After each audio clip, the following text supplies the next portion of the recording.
Halo pemirsa, apa kabar hari ini? Semoga selalu sehat di masa pandemi ini dan selalu bersemangat untuk menjalani aktivitas. Bagi pemirsa yang harus tetap bekerja di luar rumah, jangan lupa menggunakan masker. Hari ini program Berita News Point hadir menjumpai Anda bersama saya, Amirah Dinda. Selama 30 menit ke depan, News Point akan menyajikan berita terbaru seputar Universitas Brawijaya dan Malang Raya. Jangan kemana-mana, keep on our channel, News Point.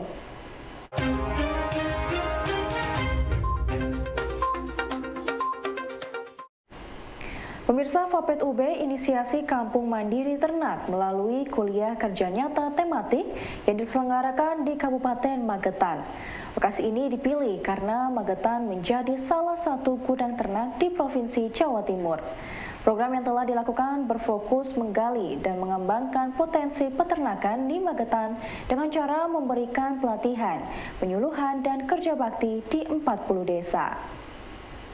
Ya, kalau kita melihat Kabupaten Magetan itu merupakan salah satu gudang ternak yang ada di Jawa Timur, ya, khususnya untuk ternak ruminansia, baik itu sapi potong, kemudian kambing dan domba, dan juga ternak-ternak unggas yang lainnya. Bahkan selain itu juga memiliki sumber ternak seperti hewan kelinci yang merupakan salah satu penyalur dalam satu sumber ternak kelinci yang ada di Jawa Timur. Sehingga kita dengan potensi peternakan yang sangat banyak tersebut, maka kita melakukan kegiatan KKN tematik yang ada di Magetan, yaitu dengan tema pengembangan kampung ternak mandiri.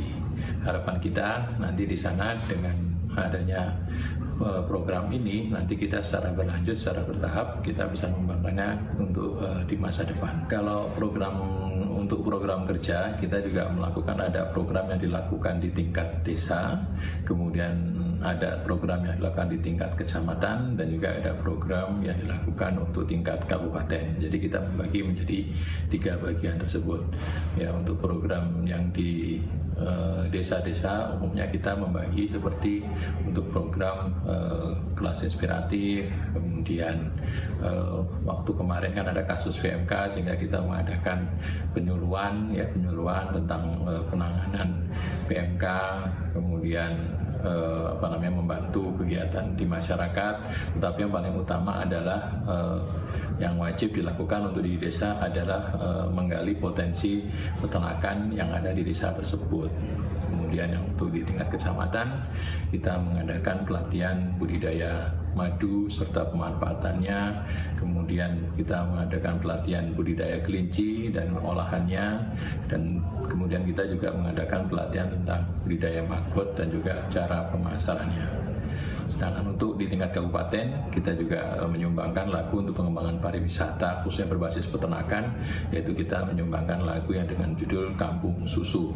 Selain itu kita juga membantu dalam program pelaksanaan pemantauan hewan kurban yang ada di Kabupaten Magetan. Dengan adanya di sana kita rencana akan pengembangan juga kampung kelinci, kampung kelinci, dan juga nanti peternakan kampung madu di sana. Jadi istilahnya di sana juga ada peternak madu. Kita rencananya harapan kita nanti bisa bersama-sama, kemudian berkoordinasi, kemudian bagaimana mengembangkan peternakan lebah madu yang ada di sana. Karena Magetan juga sumber tanamannya juga sangat banyak sekali, kemudian diversifikasi tanaman juga bagus untuk pengembangan tanaman madu. Sementara ini kita juga sudah bekerja sama dengan PT Kembang Joyo Sriwijaya, kemudian juga Ternak Nesia, kemudian PT Srea, kemudian PT Insekta, dan juga kemudian kita juga bekerja sama dengan PT salah satunya saya juga agak sedikit kelupaan, tapi yang pasti ada nanti bisa kita lihat di sana. Harapan kita nanti PT Perisai Pangan Indonesia di sana merupakan pengelola hasil produk olahan kelinci. Harapan kita nanti terintegrasi. Nanti kemarin PT Perisai Pangan sudah berusaha untuk mendirikan rumah potong kelinci yang ada di Desa Tanjung Sari untuk membantu pengembangan peternakan kelinci yang ada di desa tersebut.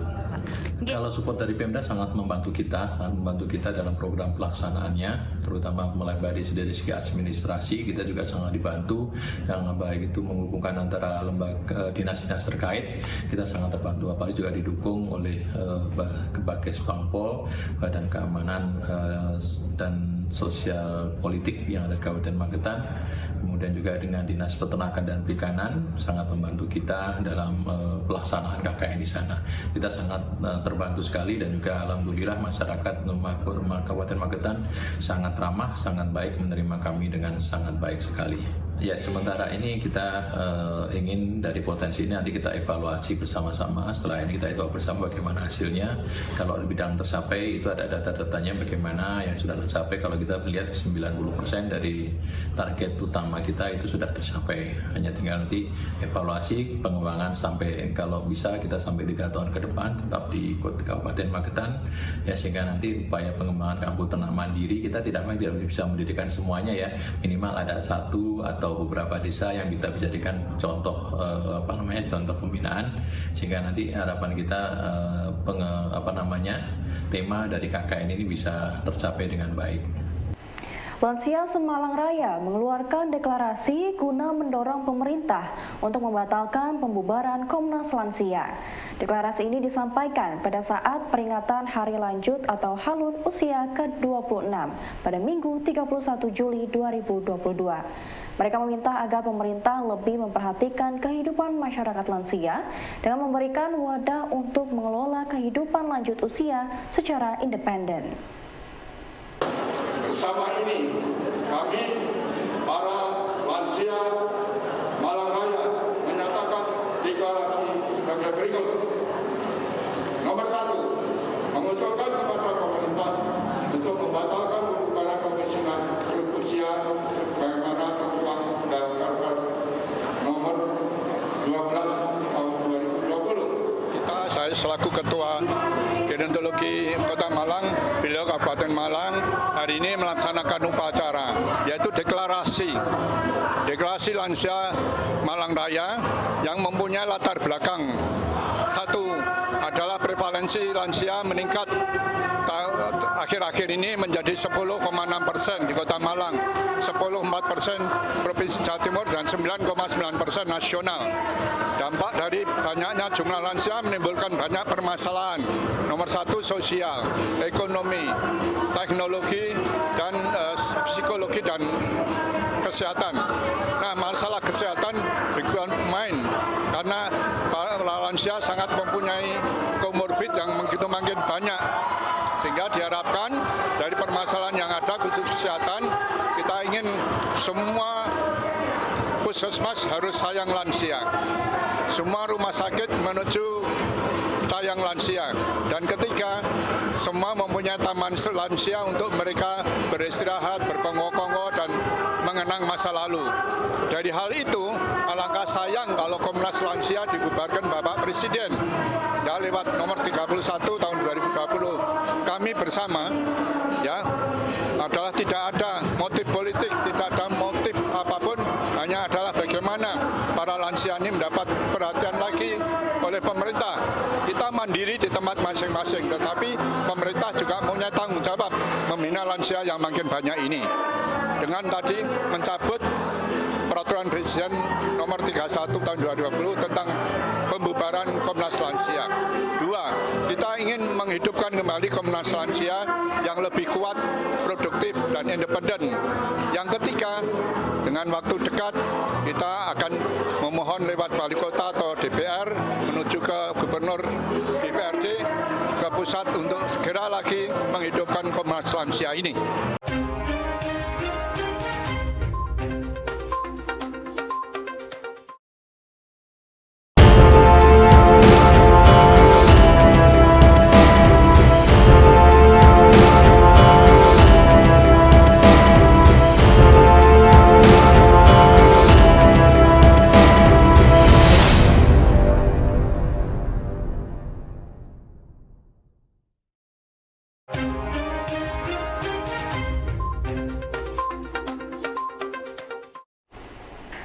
Pemirsa, Sofyan Edi Jarwoko selaku Wakil Wali Kota sekaligus Ketua Komda Lansia Kota Malang menyampaikan Komda dan Komnas Lansia adalah bentuk perhatian pemerintah terhadap kesejahteraan lansia.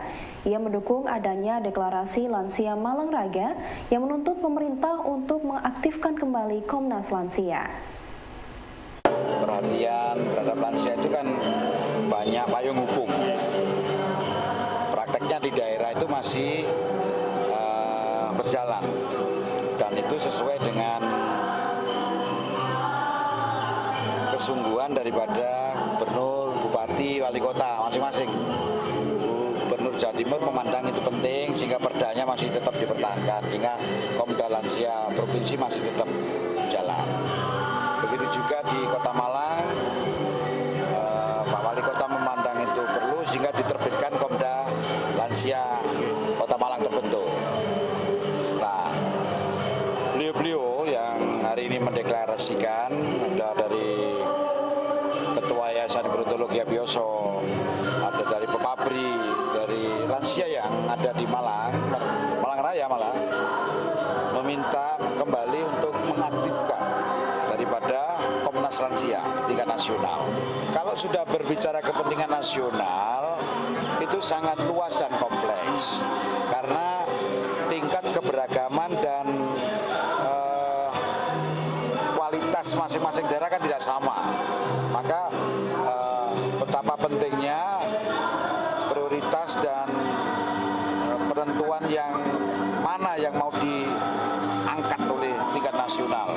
Ada daerah-daerah yang sudah mandiri, ya bisa melakukan layanan yang terbaik untuk lansia. Tapi ada daerah-daerah yang masih konsentrasi lebih ke masalah pendidikan secara umum dan sebagainya. Kita mendapatkan support dari semua pihak, pemerintahnya, termasuk yayasannya. Makanya dari hari ke hari angka harapan hidup kita kan naik. Kemudian kita menuju kota layak lansia, ya, tamannya. Buktinya apa? Pensiunan pengen hidup di Malang gitu kan.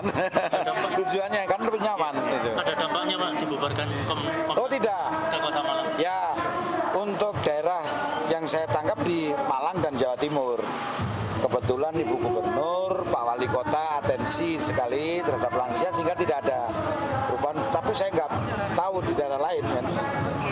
Kan Indonesia luas ya. Saya kira ada dampak lah.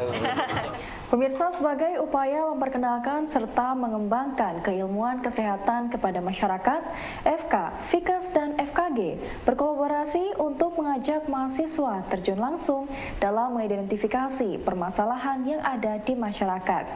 Dekan FK, Dr. Wisnu Barlianto pun mengapresiasi 700 mahasiswa yang mengikuti pengabdian masyarakat di Desa Tawangsari, Pujon, Kabupaten Malang. Jadi saya kira ini suatu proses yang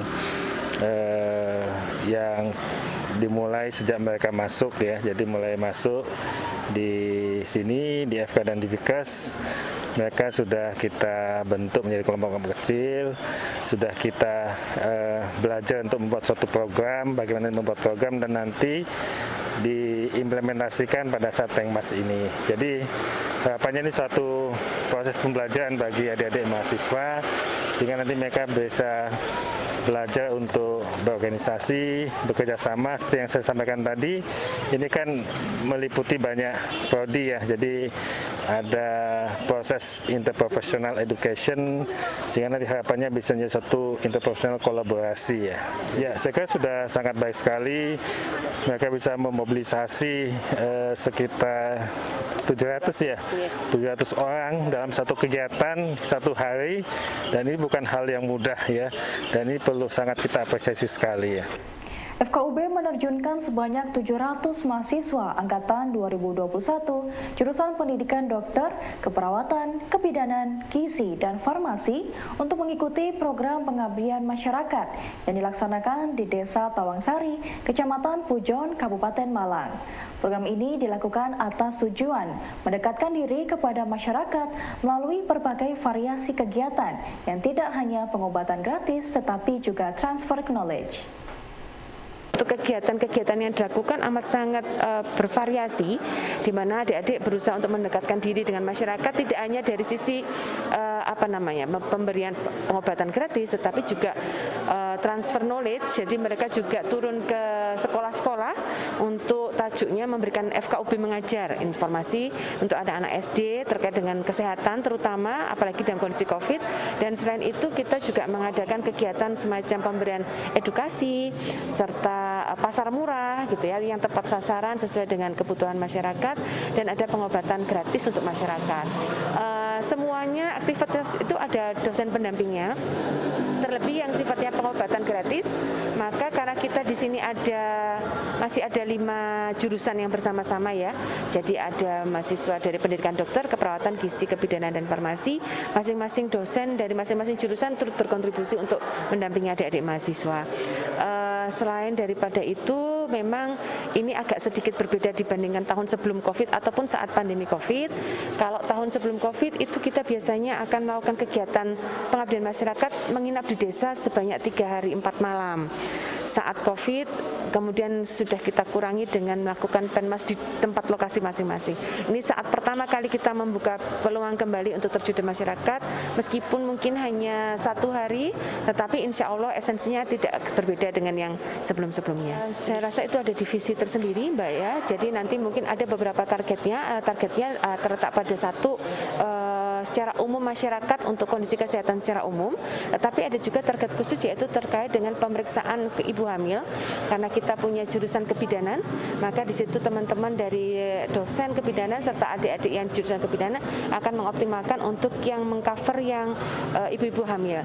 Dan dalam hal ini data sudah kita optimalkan untuk mengambil data dari bidan desa setempat. Demikian juga untuk yang farmasi ataupun keperawatan. Kalau untuk farmasi maka menyesuaikan dengan kebutuhan dari pengobatan itu, targetnya sih semakin besar dari masyarakat yang tercover di sini, maka harapannya bisa tersasar semua. Pengobatannya menyesuaikan dengan jumlah masyarakat yang akan menghadiri. Ya kami harapkan target itu bisa terpenuhi untuk bisa mengcover kesehatan seluruh masyarakat di Desa Tawangsari, terutama yang mungkin memang memiliki penyakit-penyakit kronis ya, mungkin itu yang kita utamakan. Tapi tidak menutup kemungkinan screening awal seperti pemeriksaan tanda-tanda vital seperti tensi, nadi, ataupun pemeriksaan screening dasar seperti golongan gula darah itu kita juga sediakan.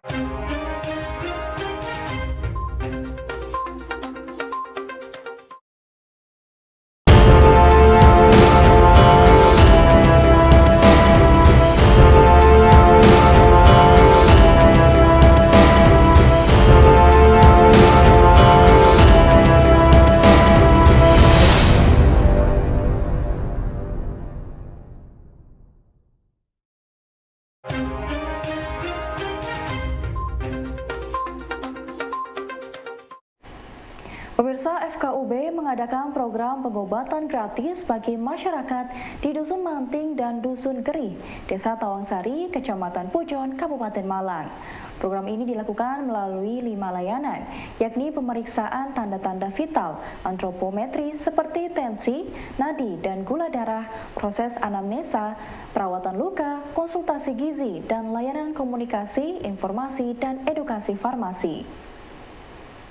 Baik, jadi kalau untuk kegiatan kita itu memang utamanya di pengobatan gratis itu ada di lapangan ini, kita bagi menjadi berbagai bilik, dan di sini kalau bisa dilihat ada bilik dokter, juga ada bilik TTV antropometri, ada bilik perawat, kemudian juga ada bilik gizi dan juga bilik farmasi KIE.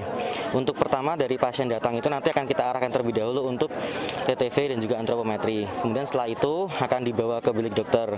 Semisal di bilik dokter nanti dari arahan nakesnya dari dokternya mungkin membutuhkan perawatan lebih, nanti bisa dibawa ke bilik keperawatan untuk dirawat luka dan lain sebagainya. Semisal nanti ternyata kondisinya memang baik-baik saja dan tidak terlalu membutuhkan perawatan lebih, nanti diarahkan untuk datang ke bilik gizi. Nah, di bilik gizi nanti akan diedukasi terkait dengan makanan sehat dan juga konsumsi lainnya yang sekiranya harus diperhatikan, dikarenakan juga mungkin dari beberapa warga desa kan mungkin kurang perhatikan terkait dengan kesehatan dari konsumsinya. Kemudian dari saat itu semisal nanti membutuhkan obat akan diresepkan di bilik racik, kemudian nanti setelah sudah akan diberikan obat di bilik KIE. Untuk pembagiannya sendiri kalau di lapangan ini dari kita ada 4 prodi, ada prodi kedokteran, ada juga prodi perawatan, ada prodi ilmu gizi dan juga ada prodi farmasi. Jadi nanti dari teman-teman tiap prodinya yang akan membantu dari nakesnya untuk memeriksa, semisal nanti sudah selesai akan diarahkan untuk ke bilik selanjutnya, namun tetap dalam pengawasan nakesnya, sehingga dari kami tetap ada batasan-batasan yang tidak bisa dilakukan seperti itu. Lalu juga kita ada kegiatan di tempat lain di SMPN 2 Pujon itu ada kegiatan pengobatan gratis juga, namun untuk ibu dan anak serta wanita hamil. Untuk nama kegiatan sendiri adalah Laksita, layanan kesehatan untuk ibu, wanita dan anak. Jadi untuk kegiatan di sana itu kita berfokus kepada ibu-ibu, kemudian wanita usia subur, wanita hamil dan juga anak-anak. Jadi misalnya nanti ada warga yang membawa anak atau warga ibu hamil yang datang ke lapangan, akan kita arahkan untuk menuju ke SMPN 2 Pujon untuk mengikuti kegiatan Laksita. Dan di sana nanti akan diberikan penyuluhan terkait dengan kesehatan ibu dan anak, tentang pentingnya kesuburan dan kesehatan remaja, kemudian juga terkait dengan pemberian gizi dan nutrisi seperti itu. Lalu juga kita juga ada kegiatan bakti sosial yang juga kita sebar di 5 dusun yang ada di Desa Tawangsari. Untuk 3 dusunnya sudah kita laksanakan pada H-1 pelaksanaan pada kemarin dan sudah disebarkan oleh panitianya sendiri. Dan untuk hari ini dari peserta akan menyebarkan di 2 dusun yang paling besar yang ada di Desa Tawangsari, yaitu di Dusun Manting dan juga di Dusun Gerih. Jadi nanti akan dibagikan sebanyak kurang lebih ada 600 paket kepada warga Desa Tawangsari seperti itu. Jadi untuk pembagian dari mahasiswanya sendiri nanti dari PSK sendiri kan ada kurang lebih 240 orang. Itu akan membantu di bilik TTV antropometri dan juga di bilik dokter, nanti akan membantu untuk observasi dan juga semisal dimintai tolong oleh nakesnya. Dan itu akan bergantian shift-shiftan seperti itu, akan ada 4 shift, di mana satu shiftnya kurang lebih terdiri dari 70 orang seperti itu. Lalu untuk yang bilik perawatan kurang lebih ada sekitar 100 orang dan untuk per shiftnya nanti juga 25 orang. Lalu di bilik gizi juga kurang lebih 25 orang per shift dan di bilik farmasi ada kurang lebih sekitar 15 orang per shiftnya seperti itu. Jadi kalau sejauh ini kami melakukan observasi dan juga mungkin sudah melakukan survei kepada Desa Tawangsari itu sebenarnya untuk di Desa Tawangsari itu untuk pemenuhan gizinya yang kurang dikarenakan mungkin warga di daerah sini untuk makan dan kesehariannya itu mungkin kan ya mungkin warga desa terbiasa merokok, terbiasa untuk jarang minum air, jadi sukanya mungkin minum kopi atau teh, dan itu kan juga kurang baik kalau setiap hari. Jadi mungkin kalau kami mungkin pemenuhannya itu kita mencoba menargetkan untuk mengedukasi untuk warga itu bisa merubah pola hidupnya seperti itu. Saat ini tas, dompet, pakaian, dan beberapa kreasi menggunakan teknik ekoprint yang digemari oleh masyarakat.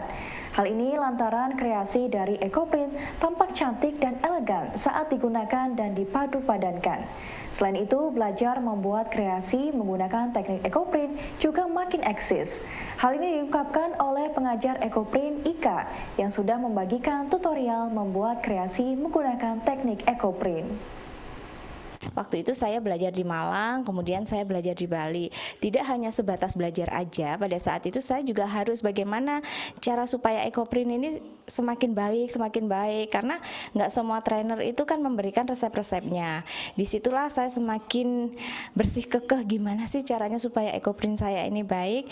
Kemudian alhamdulillah ya, dengan ramuan yang saya coba, dengan ramuan yang saya bikin, saya dapat membuat suatu karya. Nah, datang dengan sendirinya karena saya kan kepinginnya inovasi tadi, berawal dari inovasi supaya lebih bagus lagi dan gimana daunnya supaya lebih tampak lagi, terciptalah seperti itu. Kemudian juga sampai bisa saya buat seperti ini, wall decor satu rumah itu supaya kelihatan lebih alamnya, etniknya, kemudian dilihat itu tampil walaupun biasa tapi elegan. Nah, itulah ekoprint seperti itu. Nah, kalau untuk seperti ini biasanya cara pesannya ibu-ibu sudah memilih kainnya itu disangkar, kayak tadi kan banyak kain-kain, Mbak saya yang ini, oke.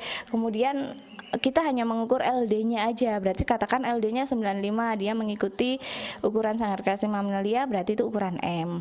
Nah, nanti setelah itu proses, jadi setelah kita potong, kemudian kita jadikan baju, ibunya datang untuk fitting. Setelah selesai, kalau ada yang kurang, kita benahi, kalau sudah pas, biasanya langsung dibawa pulang. Sampai saya menciptakan ada demoa, moa, kemudian super mordan, kemudian eco ekoprint di kulit. Yang terakhir ini saya bikin adalah menggunakan CS, Gold Score dan ekoprint yang menggunakan air dingin tanpa harus air panas. Semua saya cetuskan di situ.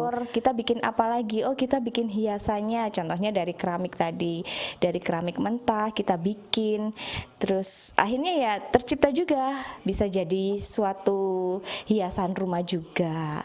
Di kertas pun juga gitu. Di kertas juga bisa jadi box sepatu, box cindera mata, itu bisa juga. Ya. Kalau untuk baju, nah untuk baju itu biasanya request dari customer ya. Jadi customernya minta bajunya bahan dari sutra. Kemudian Mbak modelnya gimana? Ada nggak model yang kira-kira buat saya itu semakin kelihatan bagus? Jadi saya kasih model dulu, saya gambarin. Kemudian Bu kayak gini mau nggak? Oke, warnanya apa Bu? Warnanya saya pakai warnanya yang abu-abu. Berarti menggunakan jolawe. Semua berbahan alam ya, tidak ada yang nggak berbahan alam. Jadi pakai jolawe, kemudian Bu gimana, mau nggak kayak gini? Oke Mbak, akhirnya kita jahit. Nah setelah kita jahit seperti ini nih, kita bisa jual kisaran 2,5 juta sampai 3 juta. Pemirsa, bagi Anda yang gemar dengan produk ekoprint, berikut tips untuk merawat ekoprint dari pengrajin ekoprint di Malang. Tahap yang pertama, pemirsa bisa mencuci produk menggunakan shampoo atau pelembut pakaian. Yang kedua, produk ekoprint yang dikeringkan tidak perlu di bawah terik matahari, melainkan hanya dengan udara terbuka saja. Sudah cukup untuk proses pengeringannya. Tips untuk bagaimana merawat ekoprint itu, yang pertama satu adalah mencucinya menggunakan sampo atau lerek atau hanya dengan multo aja bisa. Kemudian yang kedua adalah jangan menjemur di terik matahari. Jadi kita angin-anginkan aja. Mungkin itu yang bisa Sanggar Kreasi Mamalia sampaikan. Untuk harga kain per 2 meter, harga dari Sanggar Kreasi Mamalia itu untuk dari katun ya, dari katun kita jual 350.000. Tapi kalau untuk sutra kita mulai dari harga sutra 500.000 sampai harga 1.250.000 itu ada semua. Nah, kalau keramik sudah di ekoprint dari saya ada yang 125.000. Jadi macam-macam ya, nggak bisa kita patok harga, itu nggak bisa. Nah kalau untuk gorden, wall decor ini tergantung sama pemesannya. Katakan pemesan minta dibuatkan gorden satu rumahnya, nah itu bisa kita hitung. Kadang per satu pintu ada yang harganya 1 juta kayak gitu. Pemirsa, informasi tadi sekaligus menutup perjumpaan kita hari ini. Jangan lupa saksikan News Point setiap hari pukul 19.30 waktu Indonesia Barat hanya di UBTV, Televisi Pendidikan Universitas Brawijaya.